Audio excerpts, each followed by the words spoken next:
आप सब पर सलामती हो। काबिल अजमेरी का लिखा हुआ है, तजाद जज्बात में ये नाजुक मकाम आया तो क्या करोगे। मैं रो रहा हूं, तुम हंस रहे हो, मैं मुस्कुराया तो क्या करोगे। मुझे तो इस दर्जा वक्त रुखसत सुकून की तलकीन कर रहे हो, मगर कुछ अपने लिए भी सोचा, मैं याद आया तो क्या करोगे। तुम्हारे जलवों की रोशनी में नजर की हैरानियां मुसल्लम, मगर किसी ने नजर के बदले जो दिल आजमाया तो क्या करोगे। उतर तो सकते हो यार, लेकिन माल पर भी निगाह कर लो। खुदा ना करदा सुकून साहिल ना रास आया तो क्या करोगे।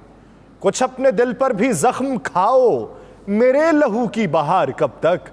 मुझे सहारा बनाने वालों, मैं लड़खड़ाया तो क्या करोगे। नाज़रीन, मैं हूं यासिर रशीद और आप मेरा व्लॉग देख रहे हैं। नाज़रीन, साड़ी जिंद साड़ी जान साईं तो कुर्बान। आज छुट्टी का दिन था। बच्चों की मौसम गर्मा की छुट्टियां ख़त्म हो चुकी हैं और उनके स्कूल के कई छोटे बड़े मसले थे जो उन्हें छुट्टी के रोज़ बाबा से डिस्कस करने थे।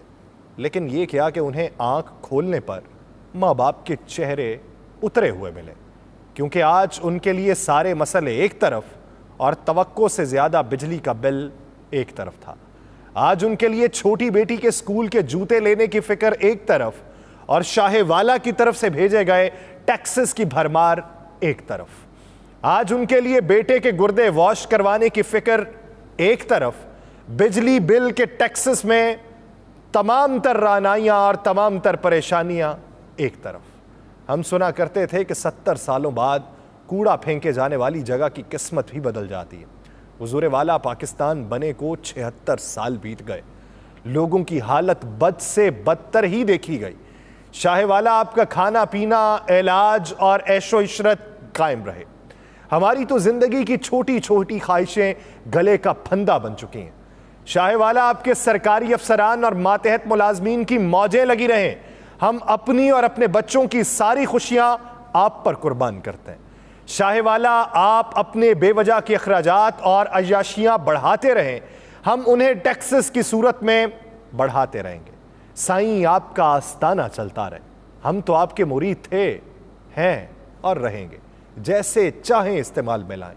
लेकिन साईं आपके ज्यादातर मुरीद अब बगावत पर उतर आए, क्योंकि आपके आस्ताने से बरसों जुड़े रहने के बावजूद उन्हें ना तो कोई खैर मिली, ना ही कोई मुराद पूरी हुई। साईं आपके मुरीद दुहाइयां दे रहे हैं कि हमारे बिल में बिजली की कीमत जितने तो टैक्स हैं। साईं आपके मुरीद बिलों से इस हद तक तंग हैं कि पुलों से कूद रहे हैं कि बिजली 18,000 की खर्च हुई, 16,000 के टैक्स बिल में शामिल करके बिजली का बिल 34,000 कर दिया गया और अब कीमतों में हालिया 5 रुपए 40 पैसे फी यूनिट इजाफा कर दिया गया। हुजूर वाला किसी शख्स का ताल्लुक आमदन के एतबार से किसी भी तबके से हो, बिजली के बिल में छुपे अखराजात से हर कोई हैरान और परेशान दिखाई देता है। नौबत यहां तक आन पहुंची है कि आइस्को यानी इस्लामाबाद में बिजली फराहम करने वाली कंपनी ने बाकायदा खत लिखकर पुलिस से दरखास्त की है कि उनके दफातर पर पुलिस की नफरी तायुनात की जाए। उस खत के मुताबिक सारिफीन मुख्तलिफ दफातर में बिल्स पर एहतजाज कर रहे हैं। ये किस शहर की बात है जहां पर मुतवस्सत तबका और उससे ऊपर वाले लोग रहते हैं। तो वहां पर देखिए कि जहां खते गुर्बत से नीचे जिंदगी गुजारने वाले रहते हैं, वहां पर हालात क्या होंगे। वो खत में लिखते हैं कि कंपनी के मुलाजमीन बेचैनी महसूस कर रहे हैं। आइस्को रावलपिंडी के सुपरिटेंडेंट इंजीनियर की जानिब से सिटी पुलिस ऑफिसर रावलपिंडी को लिखे जाने वाले खत में सूरत हाल को अलार्मिंग करार दिया गया, जिसमें आइस्को की तनसीबात को नुकसान पहुंचने का अंदेशा जाहिर करते हुए तमाम दफातर पर पुलिस की नफरी तायुनात करने की दरखास्त की गई। हुजूर वाला, बिजली की कीमत तो एक तरफ, बिल में मौजूद टैक्सेस की भरमार ही बिल का हजम किसी आम फर्द की जेब पर कयामत ढाने के लिए काफी।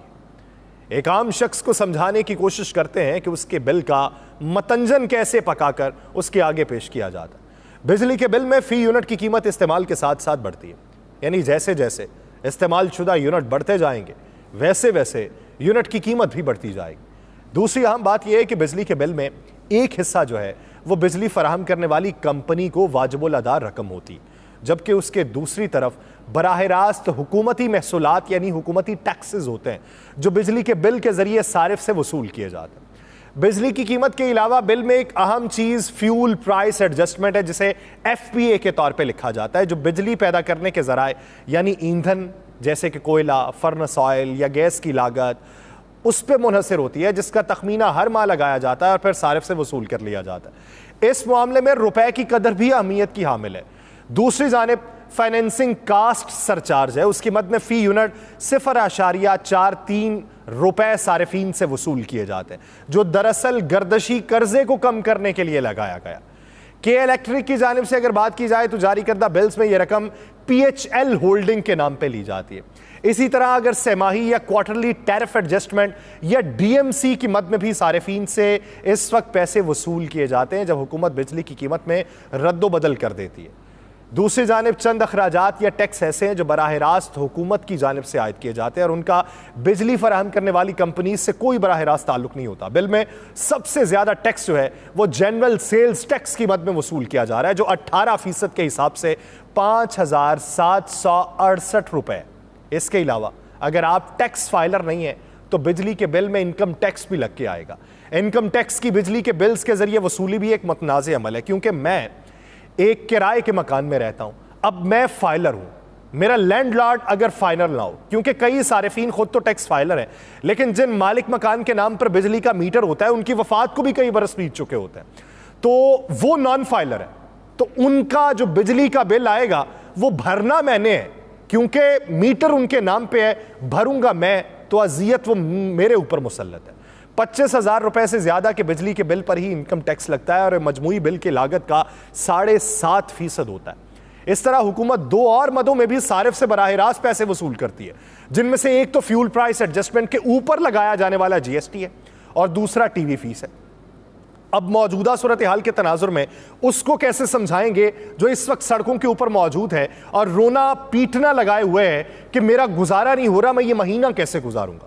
लेकिन यहां पे जिससे भी पूछ लें, जिस मर्जी सियासी जमात के नुमाइंदे से पूछें, वो कहेंगे हम आएंगे तो हमारे पास नुस्खा कीमिया मौजूद होगा, हम 6-8 साल के अंदर मुल्क को इस बहरान से निकाल लेंगे। आप वफाकी इस वक्त निगरान काबीना से पूछिए तो वो ये कहेंगे कि हम 3 महीने में निकाल लेंगे। वो जिसका 1 महीना नहीं गुजर रहा वो किधर जाएगा, किसके सामने एड़ियां रगड़ेगा। निगरान वफाकी वजीर तजारत और सनत गौहर एजाज ने all Pakistan textile mills association यानी एप्टमा के दफ्तर में प्रेस कॉन्फ्रेंस करते हुए कहा कि पाकिस्तान को रिफॉर्म्स की जरूरत है। हाँ जी है, बहुत अरसे से सुन रहे हैं, दहाइयों से सुन रहे हैं। एक नाजुक मोड़ है, वो मोड़ अभी तक हम सीधा नहीं कर पाए, उसकी नाजुकी खत्म नहीं कर पाए, तो वो नाजुक मोड़ अब भी है, वो नाजुक हालात अब भी हैं, रिफॉर्म्स की जरूरत अब भी है। वो कहते हैं कि मुल्क चलाने के लिए $80 अरब की जरूरत है। अब $80 अरब की बात की जा रही है। 90 रोज के टाइम फ्रेम में वो कहते हैं मुल्क की बरामदात को $80 अरब तक पहुंचाने का स्ट्रेटेजिक प्रोग्राम हम मुकम्मल कर लेंगे। 1 साल 6 माह के अंदर वो ना कर सके, पिछले 3.5 साल में वो ना कर सके, उससे पहले पीएमएलएन ना कर सकी, उससे पहले पाकिस्तान पीपल्स पार्टी ना कर सकी। अब आप शायद 3 महीनों में कर लें, आपके पास वो मुर्गा यार की जंबील होगी और बड़े घर की इस वक्त आपको हिमायत हासिल होगी, तो हो सकता है कि आप कर लें। आप कर लें, 100 बिस्मिल्लाह कीजिए।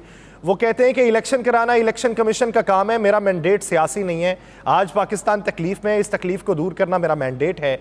उनका कहना है कि ऐसी सनतें जो जीएसटी में रजिस्टर्ड नहीं है उन्हें ट्रैक एंड ट्रेस सिस्टम के जरिए रजिस्टर्ड किया जाएगा। मुल्क चलाने के लिए $80 अरब की जरूरत है और जब तक बरामदात $80 अरब नहीं होंगी मुल्क नहीं चलेगा। $80 अरब की बरामदात करना कोई बड़ी बात नहीं है, हम रीजनल ट्रेड के जरिए अपनी बरामदात में इजाफा कर सकते हैं। तो उसके लिए ज्यादा जरूरत यह है कि आप अपने सेक्टर्स को मजबूत करें। आपका टेक्सटाइल सेक्टर बंद होने वाला है, आपके तामीरात के सेक्टर के ऊपर खतरात के बादल मंडला रहे हैं, तो किस तरीके से करेंगे। दूसरी तरफ सियासी मंजरनामा यह है कि लंदन वाले इस वक्त ठंडे रहने पर गौर कर रहे हैं कि ठंड प्रोग्राम में यहीं बैठे रहें, वापसी का अभी कोई इरादा नहीं करना। वो कैसे वापसी का इरादा कर सकते हैं, उन्हें वहां पर बैठे हुए तमाम हालात नजर आ रहे हैं और उन्हें यह नजर आ रहा है कि किसी भी पॉलिटिकल लीड के बगैर तमाम अफराद सड़कों के ऊपर हैं और ये बारे गिरा हमारे कंधों के ऊपर आएगा, इसलिए यहां पे बैठे रहो। जब तक निगरान हुकूमत के ऊपर नहीं वार हो जाता, जब तक निगरान हुकूमत के ऊपर नहीं ज्यादा जोर पड़ जाता, जब तक बराह रास्त बातें निगरान हुकूमत पे नहीं होती, तब तक यहां पे बैठना जरूरी है। दूसरी तरफ हुमायूं दिलावर साहब के मामले में एक नया मंजरनामा सामने आया। वो ये आया कि हुमायूं दिलावर साहब जो है वो इस वक्त पाकिस्तान तहरीके इंसाफ के दुश्मन पीटीआई नहीं है बल्कि मोहसिन पीटीआई हैं। उसकी बुनियादी वजह यह सामने आ रही है, बहुत से हल्की ये बातें कर रहे हैं कि ऐसा अदालती नज़ीर में कभी नहीं हुआ कि गवाहान आए और आप उन्हें हक़ के दिफा दिए बगैर सीधा ही ये कह दें कि ये गैर मुतल्लिका है और आप उसी दिन में ये फैसला कर दें। ये भी नहीं हुआ कि एक ही दिन के अंदर 3 समातें हों और 3 समातों के बाद ट्रायल का फैसला भी सुना दिया जाए। ये भी नहीं हुआ कि आधे घंटे के अंदर 30 सफ़हात पर मुश्तमिल फैसला तहरीर भी कर दिया जाए। कुछ लोग अब ये राय रख रहे हैं कि हुमायूं दिलावर साहब ने ये इनडायरेक्टली चेयरमैन पीटीआई को रिलीफ फराहम किया इस तरह का फैसला देके, क्योंकि इस तरह का फैसला किसी भी समात में मिनटों में उड़ सकता है और ये हुमायूं दिलावर साहब उन्हें रिलीफ दे गए। माजी करीब के अंदर हुमायूं दिलावर साहब को बहुत सारे लोग काबिल सताइश गर्दान रहे थे और पीटीआई वाले उन्हें दुश्मन पीटीआई समझ रहे थे।